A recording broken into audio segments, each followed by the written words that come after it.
accidentally intentionally broke my stepdaughter's nose, and now life with my wife and stepdaughter might never be the same. Posted by you/prankuser2046. I know the title sounds bad, but please read and throw it away afterward, plus fake names. I, 38M, married Judd, 44F, a few years ago and acquired a stepdaughter, Abby, 14F, as a result. I started dating Judd when Abby was 8, met her when she was 9, and married Judd when she was 10. I'd say our relationship is okay, she doesn't act bratty toward me and respects me enough as her mom's husband. However, there is one glaring issue, her pranking nature. Abby loves to pull pranks. Some examples include hiding my car keys in a box with what looked like 100 dubs. I found them quickly because she failed to notice my keys had duct tape on them. Another time, she hid in the fridge, something I still find very weird, to scare the first person who opened it. Well, last Wednesday, I arrived home, and it seemed I was the only one there. Only my shoes were at the doorstep, and I even called out Judd's and Abby's names with no answer. This is somewhat normal, as Judd sometimes works late and Abby stays at school for extracurriculars. So, I played around with my dog, a German Shepherd and Husky mix, for anyone who might ask, for a bit and then decided to relieve myself. When I got to the bathroom, I noticed that the window cabinet was open. I thought nothing of it at first and unzipped my pants, but then I saw a shadow behind the shower curtain. I thought the worst and immediately punched the figure behind the curtain. Well, as everyone may have guessed from the title, it was Abby. She was making a prank video, and I hadn't noticed that she had propped her phone up on the bathroom cabinet with 2 cups. I'm not going to lie, I didn't hold back. I punched her as hard as I could. Her nose looked broken, and when I realized it, I flipped out, and so did she. After maybe 5 minutes of freaking out, I drove her to urgent care and informed Judd of the situation. Her nose was indeed broken and would need about 6 to 12 weeks to recover. Abby won't talk to me, and as for Judd, she thinks my actions may have been justified but also believes I should have approached the situation with more caution, though she has refused to elaborate on that. Relevant comments. Commenter. You punched someone. I don't need to read it to know you suck. Ops response. Well, I thought she was a junkie who invaded my home, but okay. I'll be more cautious next time. Enlighten me, what steps should I take next time? Commenter 2. Good lord. Abby's incredibly lucky, Op. It could easily have been a baseball bat instead of your fist, or worse. And if she pulls this kind of crap elsewhere, and since she loves to pull pranks, I assume she does, God only knows what could happen to her. I'm looking forward to Judd's enlightenment on what you should have done after calling out and confirming the house was empty, only to find someone hiding inside. From Judd's response to the incident, I suspect she enables Abby's pranking hobby and probably finds it cute and creative. It's not. Commenter 3. Op, it may be worth showing your wife this thread. She needs to understand exactly how dangerous your stepdaughter's pranks are becoming. Update 11 days later. Well, this blew up big time. Let's address a few things. Abby's pranking nature isn't just focused on me, she has pulled pranks on her friends, the neighbors, and at school. The school has called Judd several times about this, as they have resulted in mild vandalism. The refrigerator prank, she was 11 when that happened, not a grown teenager. It was a brand new and very large fridge that my uncle bought and showed off to everyone. She climbed in until he opened it again. Judd yelled at her, saying that she could have suffocated in there, and took her outside to scold her for a few hours. The video doesn't show the toilet at all, just the shower curtain. However, the issue still remains that this was a massive invasion of privacy. The video has been deleted, and Abby has admitted it was purely her fault. Now, the update. It's been a chaotic week. Judd still refused to elaborate on how the situation should have been handled. I showed her the post, and as a result, she did a complete 180. She suddenly thought it might be time to stage an intervention, and I agreed. We brought some of her friends, as well as my cousin's wife, Jess. Jess is an officer from another state, and Abby seems to respect her. In this intervention, we stated how we were each affected by her various pranks and how, in turn, they affected her. Jess also spoke about how many of these pranks border on criminal territory, meaning she could be arrested or face retaliation. It seemed to have gotten to her, and Abby cried a bit and promised to do better. When everyone else left, Jess stayed behind and brought to our attention a disciplinary camp that we could send her to. The program is 6 weeks long and involves group therapy, individual therapy, and constructive projects, whatever that means, and is held on a university campus. The program apparently has good reviews. Judd seems dead set on sending her to figure out her core problems. I'm a little hesitant about sending a kid away from home, but I'm the step-parent, so I have no say. Relevant comments. Commenter. Being sent away seems extreme. Have you looked into this program? Is it held at a religious college? She might end up abused at some of these types of teen rehabilitation camps or just exposed to kids who are worse. I realize it might not be your call, but I would suggest trying local therapy first, long before sending a kid away. Ops response. And I agree, sending a kid away from home will probably just damage them more. But Judd seems intent on dishing out the harshest punishment immediately, thinking that this will nip it in the bud. Or she doesn't want to be seen as an enabler. She changed her opinion really fast when I showed her the original post. Op adds an edit to his post.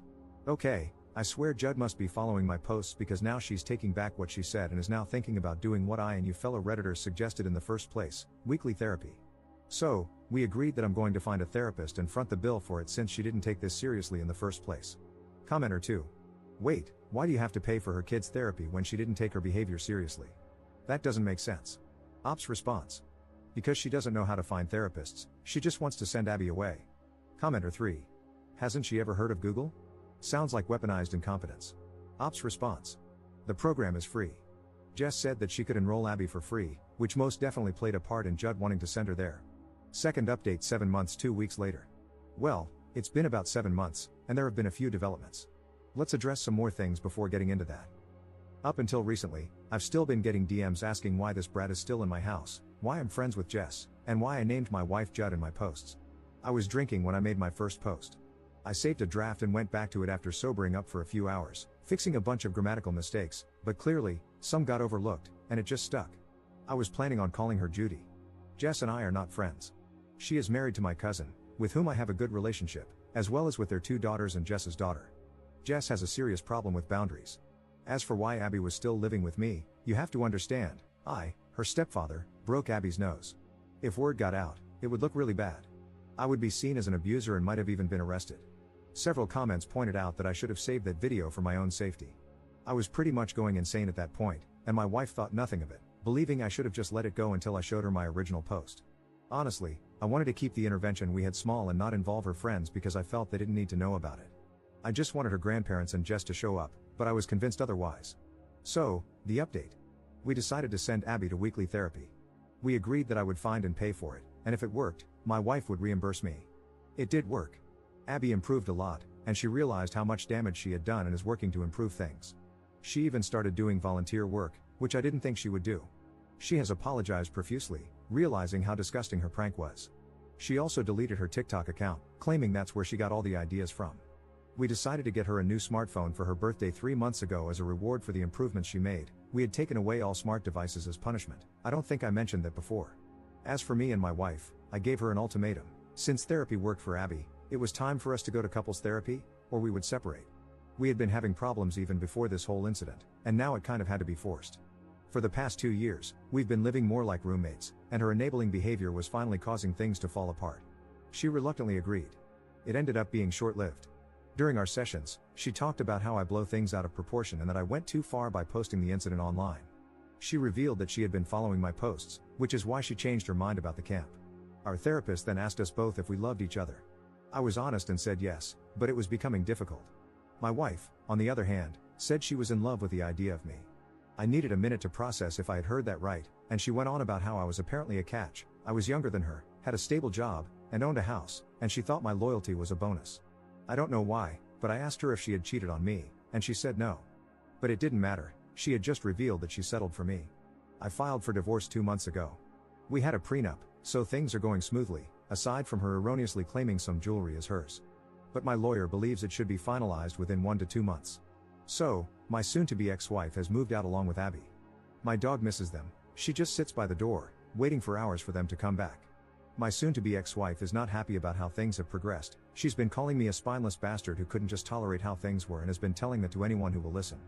But behind closed doors, she's been blaming Abby for the divorce, claiming it was her behavior that caused it. I know this because she has been calling and texting me semi-regularly. Abby is living with her grandparents now because apparently, her mother can't deal with her. I actually like my in-laws, they're really good people. They've apologized for their daughter's actions and even offered to reimburse me for Abby's therapy sessions. They told me they were going to take care of Abby because it seems her mother has finally lost it. I spoke with Abby and assured her that this wasn't her fault. Chances are, we were going to divorce regardless. She then told me that she didn't want me to leave and that I was the closest thing to a father she ever had. This surprised me. I never really saw myself as a parental figure for Abby, I only did the bare minimum. Outside of that, I just paid for school events, supplies, and would carve out some time for her, but I left it up to her if she wanted to spend time with me. I told her that maybe when she turns 18, we can pick up where we left off, but until then, I don't think we can see each other. Her mother would definitely try to keep her away from me, and honestly, I need some time away from Abby as well. Things are so quiet at home now, It's relaxing. So, there you go. I don't even care if my soon-to-be ex-wife finds this post. Relevant comments. Commenter. I'm 42 and single, but I'd rather be single than settle. Her lying about her feelings for you prevented you, during your relationship, from having the chance to find someone who truly loves you. It's the same with people who cheat, they're just keeping their victim from finding something better. Ops response. Therapy has been a godsend for me these past 2 months and has helped me process some of this stuff. Call it naivety, but maybe I was ignoring the red flags because my last serious relationship was when I was 25, and I did miss that time of my life. Commenter 2. I figured this was where this was headed. Good for you. You deserve better, Op. And congrats on being smart enough to get a prenup. Op's response. You know, when I brought up the prenup, she was hesitant and it took about 4 months to get her to sign it. I guess that alone should have screamed problems. Commenter 2.